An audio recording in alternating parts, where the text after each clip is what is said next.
Everyone, welcome back to our YouTube channel physics Zindagi. आज के इस वीडियो में हम कूलम्ब्स लॉ पर बेस्ड क्वेश्चन नंबर 12 से डिस्कस करेंगे।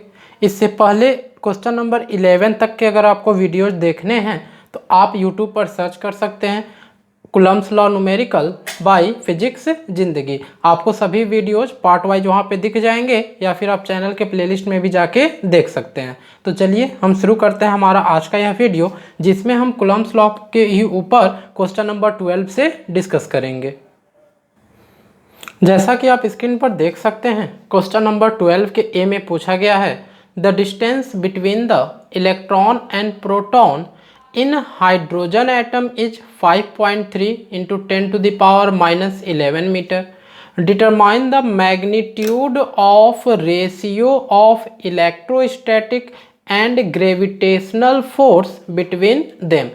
आपसे इसमें यह कहा गया है कि हाइड्रोजन एटम में इलेक्ट्रॉन और प्रोटॉन के बीच का डिस्टेंस दिया गया है और आपको मैग्नीट्यूड का रेशियो निकालना है। किसके किसके मैग्नीट्यूड का रेशियो निकालना है?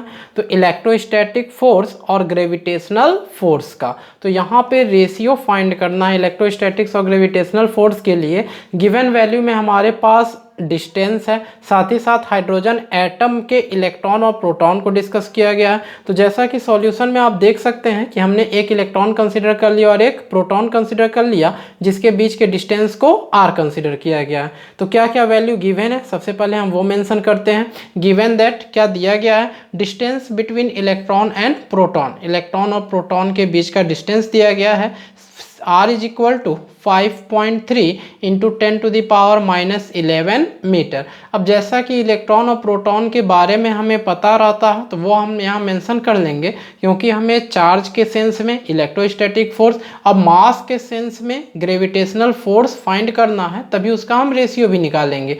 तो जो जो इलेक्ट्रॉन के बारे में पता है वो हम लिख लेते हैं। एज वी नो दैट, जैसा कि हम जानते हैं मास ऑफ इलेक्ट्रॉन, इलेक्ट्रॉन का मास कितना है? वो है 9.1 into 10 to the power minus 31 kilogram. और इलेक्ट्रॉन पे चार्ज कितना, जिसे हम QE से रिप्रेजेंट कर रहे हैं, ये है माइनस में 1.6 into 10 to the power minus 19 coulomb. ये तो हो गया इलेक्ट्रॉन के लिए। एज इट इज हम प्रोटॉन के लिए भी लिखते हैं। प्रोटॉन के लिए आप देख सकते हैं mass of proton is equal to 1.67 into 10 to the power minus 27 kg। और चार्ज ऑन प्रोटॉन, एक प्रोटॉन के ऊपर चार्ज कितना होगा? तो ये है 1.6 into 10 to the power minus 19 coulomb. तो ये हमारे पास इलेक्ट्रॉन और प्रोटॉन के मास हो गए और चार्ज हो गए। अब सबसे पहले हम लिखेंगे इलेक्ट्रोस्टैटिक फोर्स का फॉर्मूला। इलेक्ट्रोस्टैटिक फोर्स जिसे हमने Fe से रिप्रेजेंट किया, ये है कितना? तो ये है K Q1 Q2 अपॉन में R स्क्वायर। आप चाहे तो K लिखिए या फिर 1/4 एप्सिलॉन नॉट लिखिए, ये आपके ऊपर है। यहाँ पे Q1 और Q2, तो एक चार्ज जो है वो इलेक्ट्रॉन का चार्ज है, जबकि दूसरा वाला चार्ज प्रोटॉन का चार्ज है। तो वही हमने मेंशन कर दिया, Q1 की जगह QE और Q2 की जगह QP, charge on electron and charge on proton upon में डिस्टेंस का स्क्वायर। तो डिस्टेंस हमने r कंसीडर किया है, तो ये हो गया r का स्क्वायर। तो सबसे पहले हमने इलेक्ट्रोस्टैटिक्स फोर्स का फॉर्मूला लिखा। अब हम इसके नीचे लिखेंगे ग्रेविटेशनल फोर्स का फॉर्मूला। ग्रेविटेशनल फोर्स का formula Fg equals capital G m1 m2 upon में r स्क्वायर। कैपिटल G जो है ये यूनिवर्सल ग्रेविटेशनल कांस्टेंट होता है। तो यहाँ पे m1 m2 एक मास इलेक्ट्रॉन का, एक मास प्रोटॉन का, तो वही हम यहाँ मेंशन कर रहे हैं। Fg is equal to capital G ME into MP upon में R स्क्वायर। क्योंकि इलेक्ट्रॉन और प्रोटॉन को चाहे मास के सेंस में ले चाहे चार्ज के सेंस में ले, दोनों के बीच का डिस्टेंस जो था वो सेम था, और ये डिस्टेंस क्वेश्चन में गिवन भी है। अब अकॉर्डिंग टू क्वेश्चन इसमें यह था कि दोनों के मैग्नीट्यूड का रेशियो लेना है। पहले इलेक्ट्रोस्टैटिक फोर्स कहा था, फिर ग्रेविटेशनल फोर्स कहा था, इसलिए इलेक्ट्रोस्टैटिक फोर्स को हम ऊपर रखेंगे न्यूमरेटर में और ग्रेविटेशनल फोर्स को हम डिनोमिनेटर में रखेंगे। तो वही यहाँ पे यूज किया गया, Fe अपॉन में Fg। मैग्नीट्यूड लेना था इसलिए हमने मॉड यूज कर लिया। तो दोनों को फॉर्मूले को हम यहाँ यूज कर लेते हैं।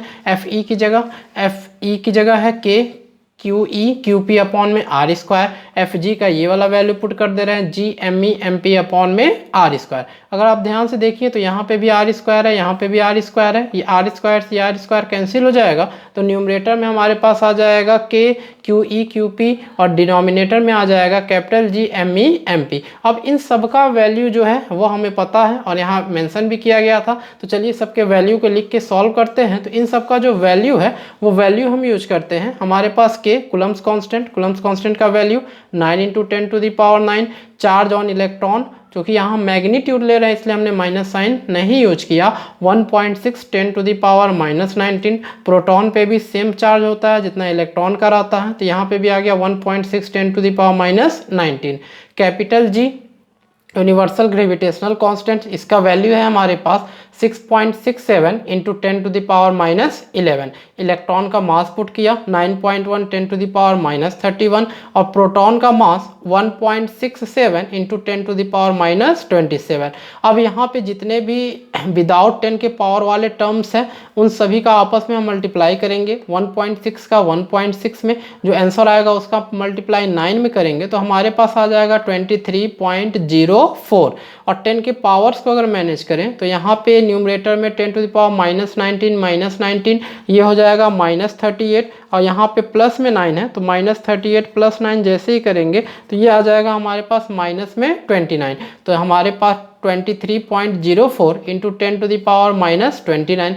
जैसे न्यूमरेटर में सॉल्व किया गया वैसे डिनोमिनेटर को भी हम सॉल्व करेंगे। 6.67 इसका मल्टीप्लाई करते हैं 9.1 में, फिर जो आए उसका मल्टीप्लाई हम कर देंगे 1.67 में। इन तीनों का आपस में मल्टीप्लाई करने के बाद जो है वैल्यू आएगा वो है 101.36399। आप चाहे तो डेसिमल के 2 ही प्लेस तक ले सकते हैं। अब यहाँ पे ये लिख दिया गया है 5 प्लेस तक, इससे कोई प्रॉब्लम नहीं है। 10 के पावर्स को मैनेज कीजिए तो यहाँ पे है -11 -31 और -27। ये तीनों की तीनों निगेटिव में ही है, -11 भी -31 भी और -27 भी, तो माइनस में ही इन सबको ऐड कर देना है। तो जब इन सबको हम ऐड करेंगे तो ये हो जाएगा 7 8 9 और ये हो गया 3 और यहाँ पे है 2 5 और 6, यानी आ जाएगा 10 टू द पावर -69। अब नंबर को नंबर के साथ और 10 के पावर्स को 10 के पावर के साथ हम सॉल्व करेंगे। इस वाले वैल्यू को जैसे ही हम डिवाइड करके सॉल्व करते हैं तो हमारे पास आ जाता है 0.227 और -69 ऊपर जाएगा तो +69 हो जाएगा। तो 69 में से 29 माइनस करना है, तो जैसे ही माइनस करेंगे तो हमारे पास आ जाएगा 10 टू द पावर प्लस में 40। तो यहाँ पे जो हमारे पास आंसर था वो आ रहा है 0.227 इंटू 10 टू द पावर 40। अब आंसर में 10 टू द पावर 39 के फॉर्मेट में किया गया है, तो यहाँ पे एक जीरो आप यूज कर लीजिए तो ये इधर आ जाएगा, तो हमारे पास आ जाएगा 2.27 इंटू 10 टू द पावर 39। जैसा कि आप फाइनल आंसर देख भी सकते हैं कि जो मैग्नीट्यूड का रेशियो है इलेक्ट्रोस्टैटिक फोर्स का ग्रेविटेशनल फोर्स के साथ वो है हमारे पास 2.27 इंटू 10 टू द पावर 39। क्योंकि दोनों फोर्स ही हैं इसलिए यहाँ पे कोई यूनिट नहीं आएगा क्योंकि हमने फोर्स का ही रेशियो लिया है। अब चलिए हम मूव करते हैं नेक्स्ट क्वेश्चन की तरफ। ये हमारा जो अभी सॉल्व हुआ है ये था क्वेश्चन नंबर 12 का ए। अब हम डिस्कस करेंगे क्वेश्चन नंबर 12 का बी। क्वेश्चन नंबर 12 के बी में आप देख सकते हैं इसमें कहा गया है कि ये जो है एनसीईआरटी का एग्जाम्पल 1.4 है। आपको पहले ही बताया गया था कि यहाँ कूलम्स लॉ पे हम जो भी 40 से ज़्यादा न्यूमेरिकल सॉल्व कराएंगे उसमें सभी के सभी एक ऑर्डर से होंगे। ऑर्डर करने का मतलब पहले इजी होगा फिर टफ होगा फिर टफ होगा, ऐसे धीरे धीरे क्वालिटी इंक्रीज करेगी। तो उसी क्वालिटी के बेस पे यहाँ पे जो 12 के बी में आ रहा है वो एनसीईआरटी के एग्जाम्पल 1.4 का क्वेश्चन है। और आपको पता है कि हमारे चैनल पे एनसीईआरटी के एक्सरसाइज और एनसीईआरटी के एग्जाम्पल्स के सॉल्यूशन के अलग से प्लेलिस्ट हैं, तो आप वहाँ पे जाके चेक कर सकते हैं। इसका लिंक भी आपको नीचे डिस्क्रिप्शन बॉक्स में मिल जाएगा, आप वहाँ से जाके देख लीजिएगा। ठीक है, तो चलिए हम मूव करते हैं अपने नेक्स्ट क्वेश्चन। नेक्स्ट क्वेश्चन जो है वह है हमारा 12C, उसे हम देख लेते हैं। तो देखिए हमारे पास यहाँ पे जो 12 का C है उसमें आप देख सकते हैं क्या क्या वैल्यू गिवन है। इसमें पूछा गया है what equal charge would have to be placed on earth and moon to neutralize their gravitational attraction given mass of earth 10 to the power 25 kg, mass of moon 10 to the power 23 kg। आपसे पूछा इसमें ये गया है कि what equal charge, यानी कौन से इक्वल चार्ज को हम प्लेस करें, कहाँ प्लेस करना है, अर्थ पर प्लेस करना है और मून पर प्लेस करना है, दोनों पर सेम वैल्यू ऑफ चार्ज को ही रखना है।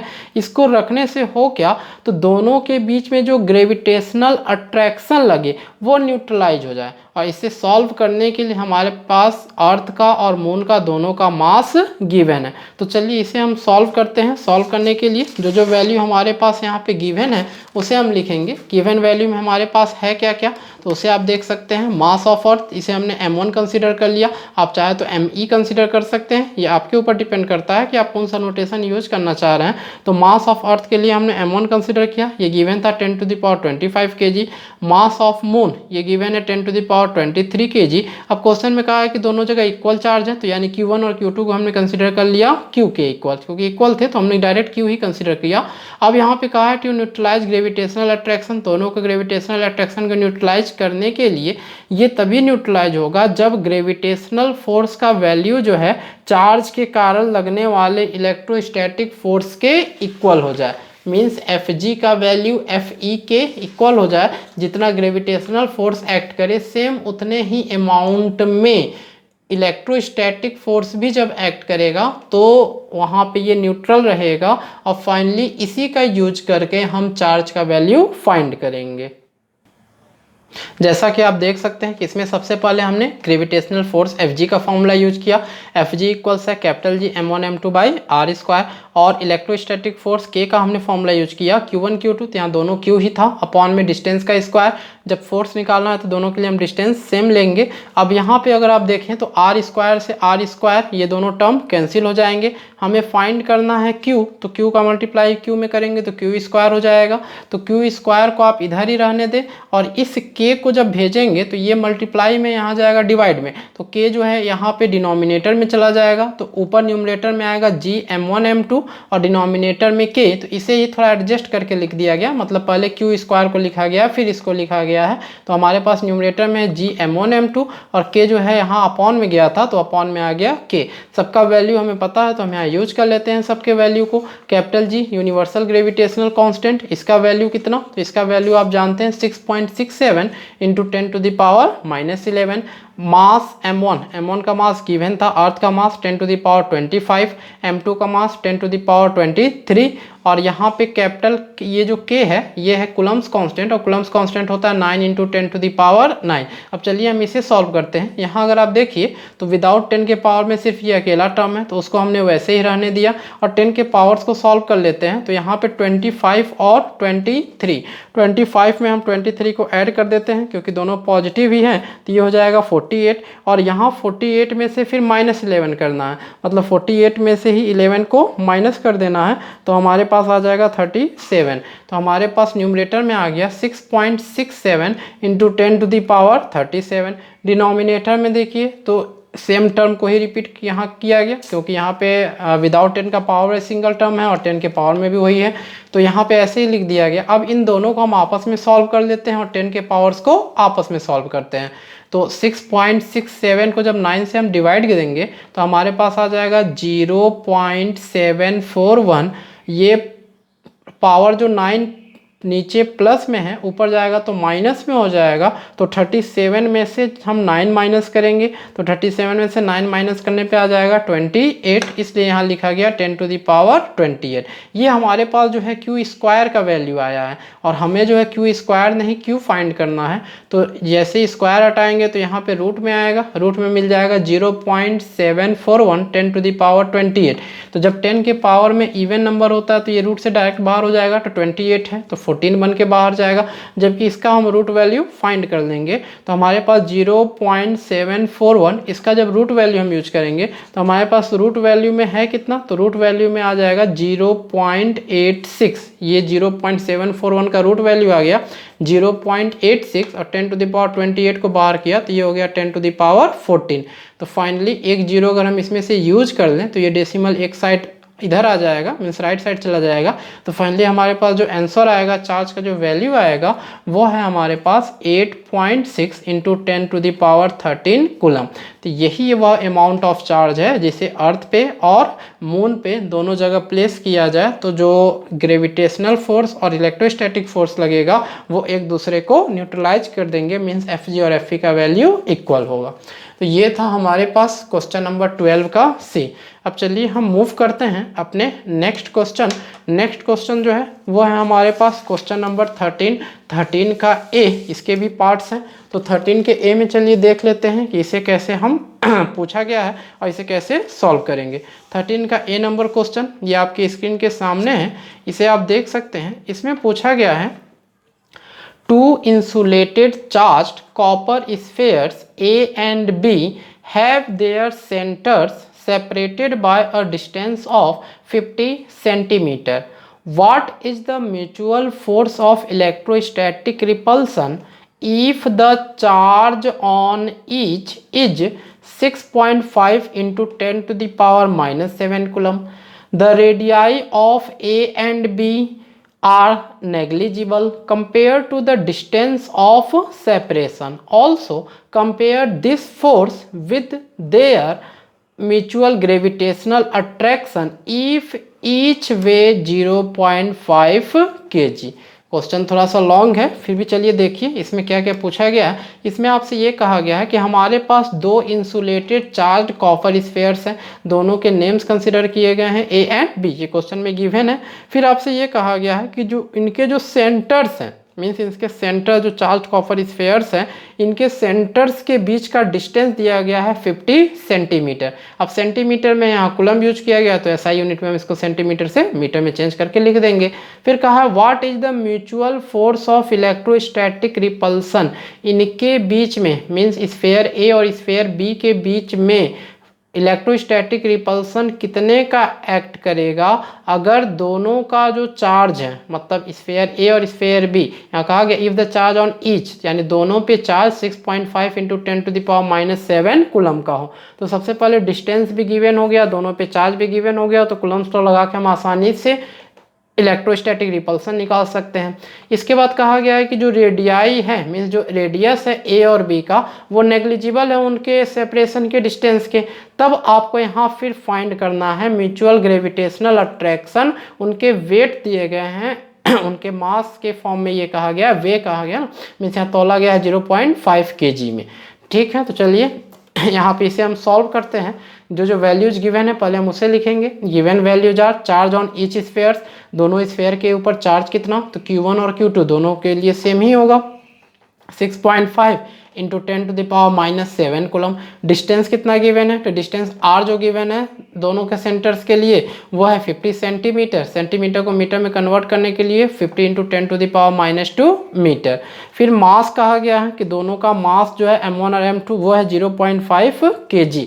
यहाँ पे दिया गया था किलोग्राम, तो ये दोनों का मास गिवन हो गया 0.5 kg, मतलब जो मास तौला गया था वो आया था 0.5 kg। तो हमने कंसिडर कर लिया कि दोनों का मास ये है।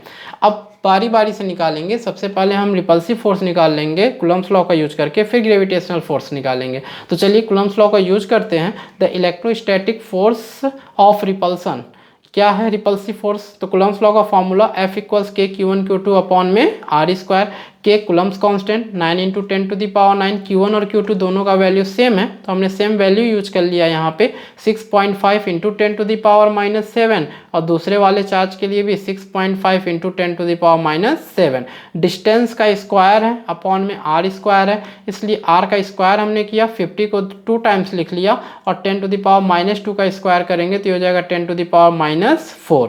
अब ये आपके ऊपर, आप चाहे स्क्वायर के फॉर्म में लिखे चाहे ऐसे लिखे, जिसमें कैलकुलेशन आपको ईजी लगे आप वैसे कर सकते हैं। फिर से वही प्रोसेस, जितने भी नंबर वाले मीन्स विदाउट 10 के पावर वाले टर्म्स हैं उनको एक साथ मल्टीप्लाई करेंगे। 6.5 का मल्टीप्लाई 6.5 के साथ, फिर जो आए उसका मल्टीप्लाई 9 के साथ, हमारे पास आ जाएगा 380.25। 10 के पावर को मैनेज कीजिए, तो यहाँ -7, ये भी -7, तो माइनस में 14 हो जाएगा, और माइनस में 14 प्लस 9 तो ये आ जाएगा माइनस में 5। नीचे देखिए 50 इंटू 50, तो यहाँ पे भी एक जीरो है, यहाँ पे भी एक जीरो है, मतलब ये जीरो और जीरो अलग करेंगे तो 10 का पावर 2 होगा, और ये 10 का पावर -4 है, तो 10 के पावर 2 और 10 के पावर -4 प्लस 2 -2 हो जाएगा। अब 5 का मल्टीप्लाई 5 में करेंगे हो जाएगा 25, तो डिनोमिनेटर में आ गया 25 इंटू 10 टू द पावर -2। अब इस नंबर वाले टर्म को आपस में सॉल्व कर लीजिए, मीन्स 25 से डिवाइड दे दीजिए 380.25 में, तो सॉल्व करने पे आएगा 15.21, और ये -2 ऊपर जाएगा तो +2 बनेगा, तो 10 टू द पावर -5 प्लस 2, तो फाइनली आएगा 10 टू द पावर -3। तो ये हमारे पास जो आया इलेक्ट्रोस्टैटिक फोर्स ऑफ रिपल्सन आ गया, जो दोनों चार्ज कॉपर स्पेयर्स ए और बी के बीच एक्ट कर रहा था, वो है कितना 15.21 इंटू 10 टू द पावर -3। अब इसी डेसिमल को एक प्लेस हम लेफ्ट साइड अगर ले जाएं तो हमारे पास हो कितना जाएगा, तो लेफ्ट साइड अगर ले जाते हैं तो हो जाएगा 10 टू द पावर -2। वो कैसे होगा, तो जैसे मान लीजिए लेफ्ट साइड ले जाना है तो 10/10 हम कर देते हैं, 10/10 जब करेंगे तो नीचे वाले 10 को हमने यूज कर लिया डेसिमल इधर ले जाने के लिए, ऊपर वाले 10 को हम इसमें यूज कर लेंगे, तो ये -3 है और यहाँ +1 है तो -2 हो जाएगा। तो चलिए इसे भी हम आगे का भी देख लेते हैं। जैसा कि आप देख सकते हैं हमारे पास फाइनली इलेक्ट्रोस्टैटिक फोर्स का फॉर्मूला आ गया, इलेक्ट्रोस्टैटिक्स फोर्स को जो हमने सॉल्व किया था उसका आंसर आया 1.52 into 10 to the power -2 newton. अब क्वेश्चन में कहा था कि ग्रेविटेशनल फोर्स को भी आपको सॉल्व करना है। ग्रेविटेशनल फोर्स जो है Fg इक्वल्स G m1m2/r², मास गिवन था 0.5 kg, तो वो हम यूज कर ले रहे हैं। यूनिवर्सल ग्रेविटेशनल कांस्टेंट का वैल्यू हमने लिखा 6.67 into 10 to the power -11, mass given था तो मास को हमने लिख दिया 0.5 इंटू 0.5, 2 टाइम्स था, अपॉन में डिस्टेंस का स्क्वायर, तो डिस्टेंस था 50 सेंटीमीटर, मीटर में कन्वर्ट किए थे तो आया था 50 इंटू 10 टू द पावर -2, तो वहीं यहाँ स्क्वायर करके फॉर्म में लिख दिया गया 50 इंटू 50 10 टू द पावर -2 का स्क्वायर किया तो 10 टू द पावर -4। अब यहाँ इन सबको मल्टीप्लाई कीजिए, 6.67 का मल्टीप्लाई 0.5 के साथ, फिर जो है उसका मल्टीप्लाई 0.5 के साथ, तो हमारे पास आ जाएगा 1.6675। 10 की पावर में अगर आप देखिए तो ये सिंगल टर्म है न्यूमरेटर में 10 के पावर्स के फॉर्म में, तो उसको हम एज इट इज यूज कर ले रहे हैं 10 टू द पावर -11। अपॉन में देखिए तो एक जीरो यहाँ पे है, एक जीरो यहाँ पे है, इसको जब हम इसके साथ यूज कर लेंगे तो 10 के पावर -4 की जगह हो जाएगा 10 टू द पावर -2, और 5 का मल्टीप्लाई हम 5 में करेंगे तो हो जाएगा 25। अब इस 25 से इस वैल्यू को जब डिवाइड करते हैं तो हमारे पास आता है 0.0667, अब -2 ऊपर जाके +2 हो जाएगा, तो 11 में से 2 हटा देंगे तो आएगा 9, क्योंकि माइनस में था ये तो आएगा -9। अब यहाँ पे इस डेसिमल को हम 2 प्लेस आगे लेके आएंगे, यानी 0.6 के बाद अगर हम लेके आए तो 2 प्लेस आगे लाना है, तो सीधा सा है कि 100/100 कर दीजिए। जब 100/100 करेंगे, इस बार डेसिमल राइट साइड लेके आ रहे हैं तो न्यूमरेटर का 100 यूज होगा, तो न्यूमरेटर का 100 यूज हो गया डेसिमल को यहाँ लाने के लिए, और डिनोमिनेटर का 100 बचा रह गया, तो ये इसके साथ जब मैनेज होगा तो नीचे +2 है, ऊपर जाएगा तो -2 हो जाएगा। तो फाइनली हमारे पास जो आंसर आएगा वो आएगा 6.67 into 10 to the power -11 newton. तो ये इलेक्ट्रोस्टैटिक फोर्स का फॉर्म वैल्यू आया, ये ग्रेविटेशनल फोर्स का वैल्यू आया। अब इन दोनों वैल्यू को अगर कंपेयर कराएं तो आप यहाँ देख सकते हैं ये 10 के पावर -11 है, और जबकि 10 के पावर -2 है, मीन्स इलेक्ट्रोस्टैटिक फोर्स का वैल्यू ज़्यादा है किससे, ग्रेविटेशनल फोर्स से। तो वही मेंशन किया गया क्लियरली Fg जो है वो लेस है किससे, Fe से, और हम ऐसे भी कर सकते हैं कि Fe ग्रेटर है किससे, Fg से। तो ये था हमारे पास क्वेश्चन नंबर 13, जिसके भी पार्ट्स किए गए थे। 13 के पार्ट्स में हमारे थे 13 का A। अब जो है नेक्स्ट वीडियो में हम डिस्कस करेंगे 13B। तो चलिए मिलते हैं हम अपने नेक्स्ट वीडियो में।